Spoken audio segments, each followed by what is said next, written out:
And welcome back again, ladies and gentlemen, Air Acolytes to Breaking Wind, a Last Airbender podcast. I am your host, Jason Roy Gaston. The man to my side is my brother from another mother, the sibling, the hermano, the one and only VHS Jace.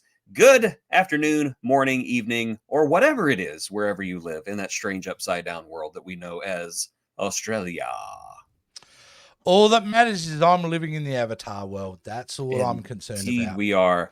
And we are wrapped up in the Avatar world like a big, comfy, fluffy, Appa-shaped blanket. And we are going through live-action Avatar from Netflix. We are now on episode 5, I believe.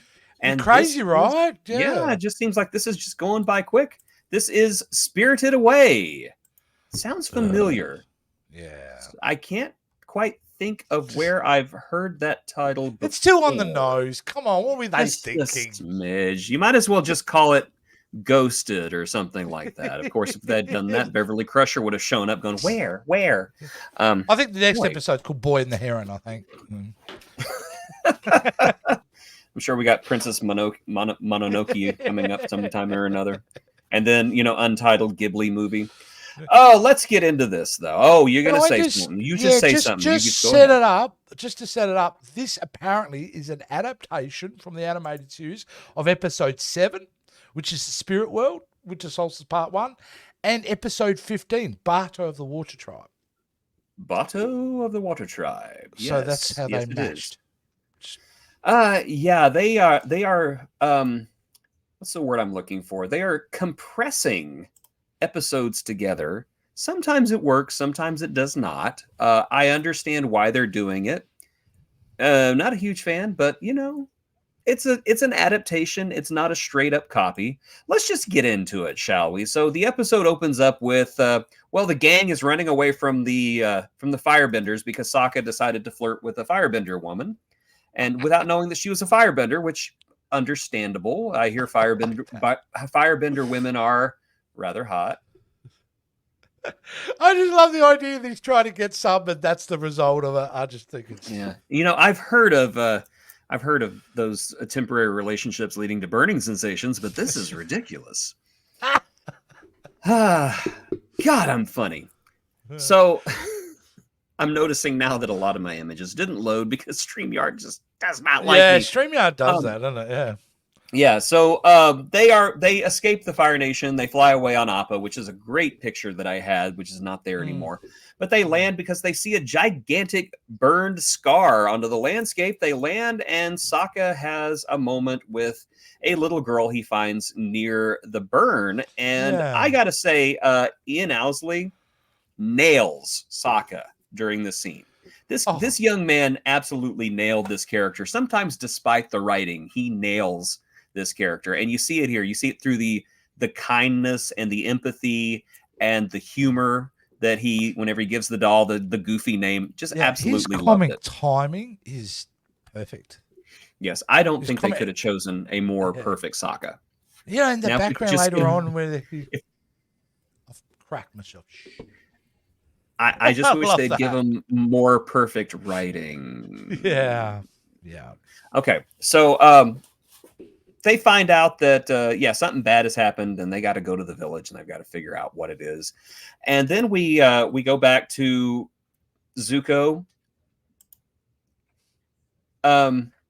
Yeah, I couldn't help myself. I couldn't help myself. Zuko on the boat. I really enjoyed Zuko in this episode as well, because Zuko is usually played just like with nothing but white hot rage all the time, and here he's kind of got that thing where he's so stressed out and he's just so over everyone that you can almost see his eye twitching a couple of times. And I love that, especially when they said, well, there is this one thing that we heard about, kids playing with ice cubes in this one village. Really?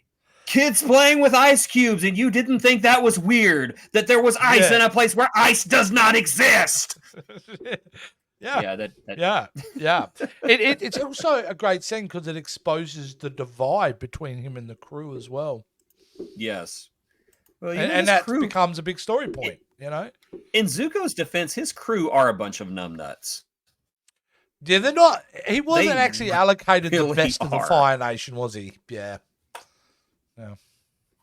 No, no, and it's story-wise, we know why later, but yeah, Lieutenant G is not the brightest character there, and yeah, No. I loved Dallas Liu's portrayal of Zuko here. I keep saying I wish they'd make him more intense. I wish they'd make him more intense, but just the quiet stress of, dear Lord, I want to kill everyone around me is just it's great. It's great. Speaking of killing everyone around you, we check in with Fire Lord My favorite Ozai scene. and yes, and Psycho Girl. Yeah, I love So this scene, man.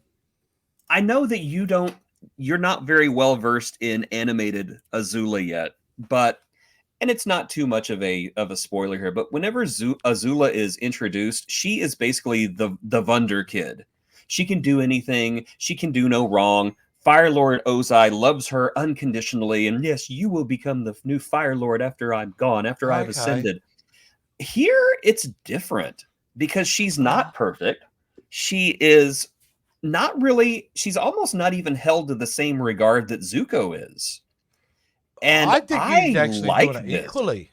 I think he's just Yeah. playing one off against each other. He's seen an opportunity in her kind of almost jealousness over Zuko, and he picked that Hmm. up because I love who you've chosen as your general. I like it because he's like, nah, you know what? It is your brother. It's your Yeah. brother who shows the resilience. Your brother that.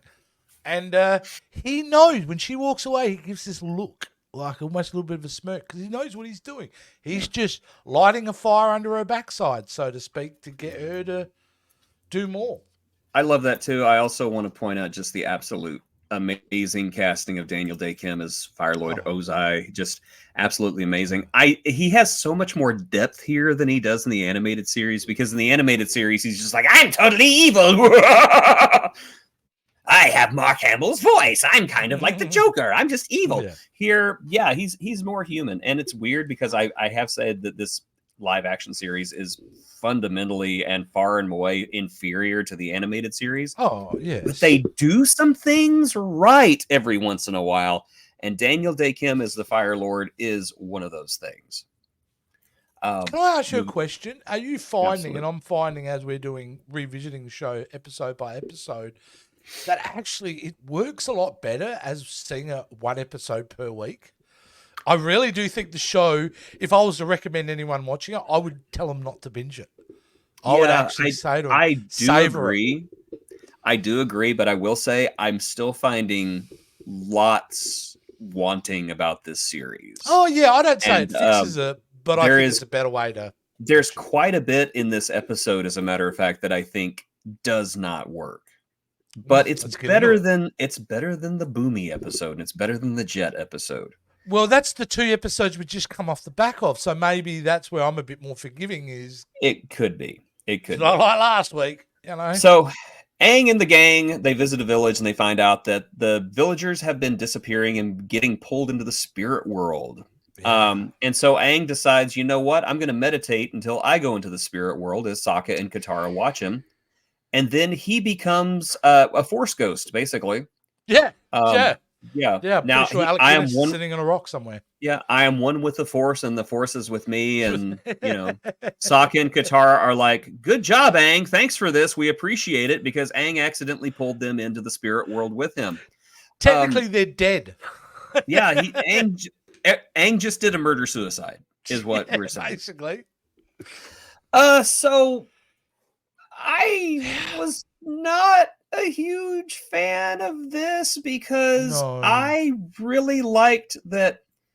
I think that animated Aang had more motivation to go into the spirit world if he was going after someone. Here it's just like, I'm going to go investigate.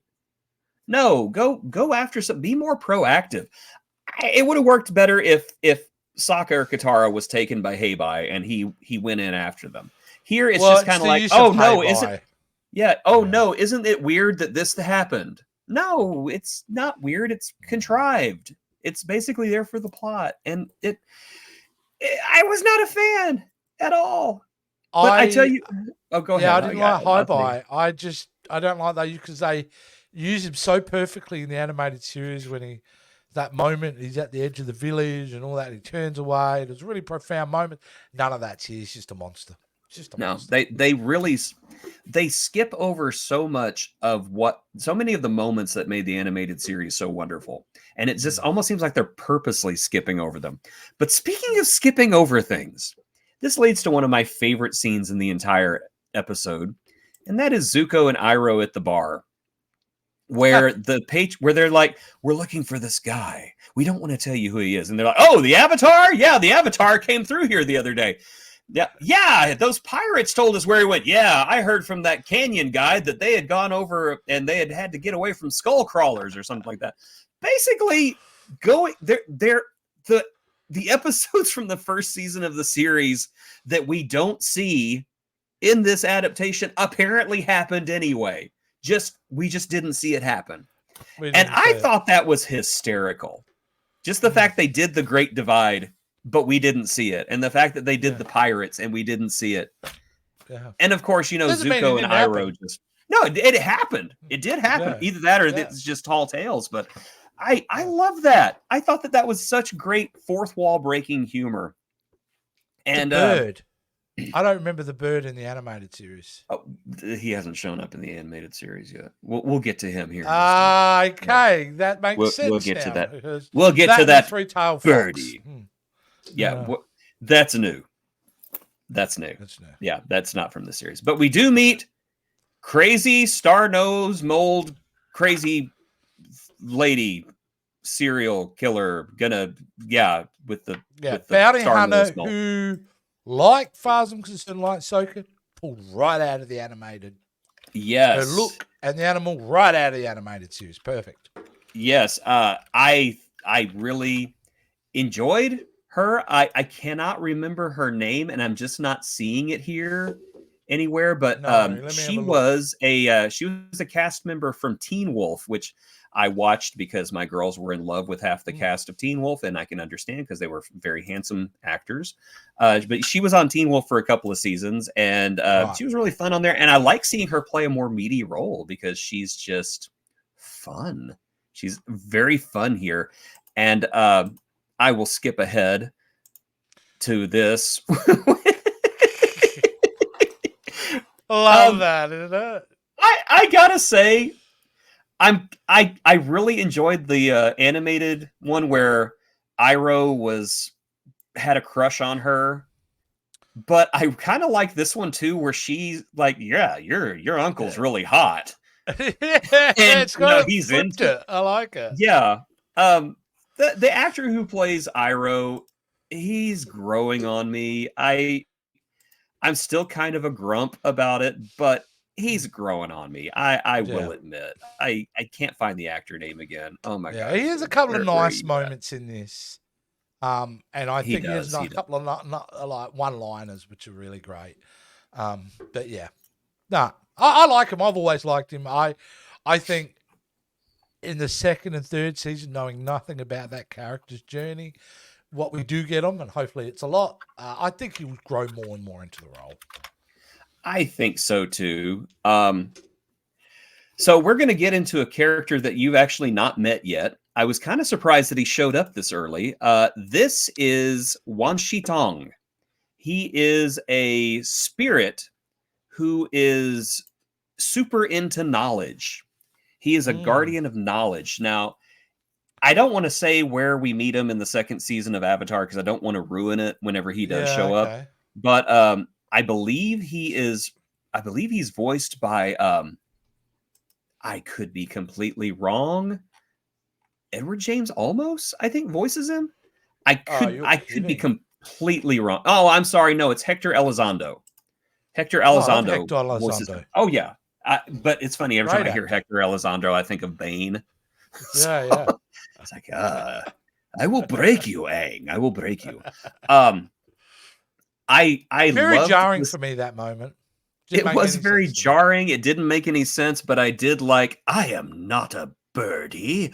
That's I Sokka on don't. fire again, though. Sokka on fire again, isn't it? Yeah, I do not understand why Wan Shi Tong shows up in this episode. It just seems like to me it could have been any random spirit. It could have been the fox. You know, why didn't the fox deliver this line to everybody? It was I'm just still trying to weird. figure out what the fox was, what message she was trying to impart. Because she doesn't really give that much advice at all. Molly, you're in danger, girl. Yeah. No, that's pretty much it. That's It pretty was much it. it's setting up a character later in the season. We already Right, know it, but we're okay. not going to ruin it. Yeah. Heibai shows up. Heibai looks good. I'll give him that. He looks Yeah, they good. just don't use them correctly. They don't. I honestly don't remember what happens in the second part of this episode because this episode is so meandering to me. It just does not. It's a tiny step up from the previous ones, but it still isn't great. We're still this is probably the most like I said, like confusing. Like there are things just going on. It's just, I mean, the face stealer, like to put them in so early was a shock to me. And yeah, it did not work out very well to me either. No, though the design again, beautiful design. Yeah, the design is beautiful. Ko has a great design. I thought it was very faithful to the animated series, but there were no stakes. It was just like, I'm evil, and that's it. Don't mess with my food. Yeah, don't mess with my food. Oh yeah, an avatar killed me. No, it one looks time. great, but yeah. But you know what seems to be ongoing now, as when I said earlier, they're not mashing 2 episodes concurrently together. They're mashing episodes from early in the season and later in the season. Like that creates a lot of confusion, I think. I think if they were, we're just going to condense those 2 or 3 episodes into the one episode, it would make a bit more much sense. But, I mean, it's like a Mashu, isn't it? Like how much it is. When you really think about that episode, it really makes no sense. Like it doesn't. No. So Sokka and Katara get their own little flashbacks while they're stuck in the fog of lost souls. Katara flashes back to her mom and losing her mom, and Sokka flashes back to just being a failure. Yeah, because he screwed things up at some point or another, and he's not respected by his dad or by Bato of the Water Tribe. We get to see the mother set on fire. Yeah. Wow. And it's not like we get the cutaway. There's actually about 1 or 2 seconds where you actually see her on fire. Yeah. Like, well, that's how firebenders do. Whoosh. Yeah, whoosh. but it seemed pretty horrific. You know what I mean? They really kind of went for it. I did appreciate that because it did show the horror that young girl had to go through. Yeah, this is another adaptation that I'm honestly not a huge fan of. And again, I feel like I keep pointing this out. I know that this is not going to be a direct copy of the animated series, but the Fog of Lost Souls in the animated series, I can't remember if you see it in The Last Airbender, but you definitely see it in The Legend of Korra, is just if you get lost in the fog, you just forget who you are and you just wander. And that's it. That was articulated pretty clearly in the animated show, what I've seen. Yeah, and here it's kind of like, we're going to show you scary things from your past and make you feel bad. What's weird, because they show Heibai doing the fog, but we don't really get to see the effect of that. Yeah, it's just very clumsy storytelling. We do get to see the reunion of Aang and Gyatso. I thought was really nice. Because Gyatso basically gives Aang some therapy, saying there was nothing you could have done if you stayed here. You would have died. You'd have died just like us. It was a nice moment. It was probably the strongest maybe moment in the episode now, I think. I agree. Between this and Sokka talking to the little girl, 2 strongest moments in the entire episode.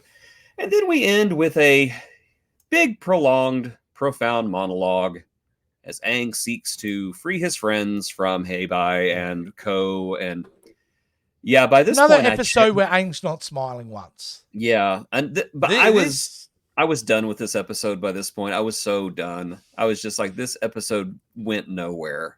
This is the beginning of doing Aang a lot of dirty, because He's not Aang. This is a different Aang completely because he doesn't have any of the joyous innocence that he This had in the which made this his character is so special. this is angst.